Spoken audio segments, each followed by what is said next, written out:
আজি ভাপত বনোৱা চিকেন বনালোঁ। এয়া চিকেন লৈছোঁ, আদা নহৰু পিঁয়াজ এটা লৈছোঁ, বিলাহী এটা লৈছোঁ আৰু জলকীয়া কেঁচা জলকীয়া দুটা লৈছোঁ। এতিয়া আদা নহৰু বিলাহী পিঁয়াজৰ পেষ্ট কৰি ল'লোঁ এটা বটনত। চিকেনখিনি দি দিলোঁ আৰু কেঁচা জলকীয়া কণো দি দিলোঁ আৰু পেষ্টটো দি দিলোঁ আৰু জোখমতে নিমখ দিছোঁ, জোখমতে হালধি দিছোঁ, জোখমতে গৰম মছলা দিছোঁ আৰু জোখমতে কাশ্মীৰ দিছোঁ, অকণমান কেঁচা মিঠাতেল দিলোঁ।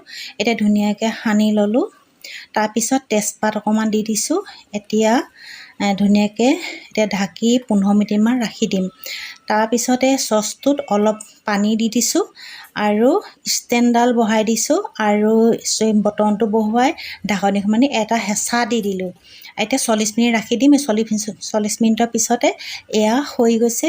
খুব খাবলৈ বহুত টেষ্টি হয়। অকণমান এতিয়া মিট মছলা দি দিছোঁ, এটা কেঁচা বিলাহী খুব ধুনীয়াকৈ এতিয়া কাটি এতিয়া ধুনীয়াকৈ লৰাই দিছোঁ। আকৌ ঢাকনিখন মাৰি 10 মিনিট ৰাখি দিম। এয়া 10 মিনিটৰ পিছতে এয়া চিকেন হৈ গৈছে খুব ধুনীয়াকৈ। এয়া আজি ভাপত বনোৱা চিকেন ৰেডি।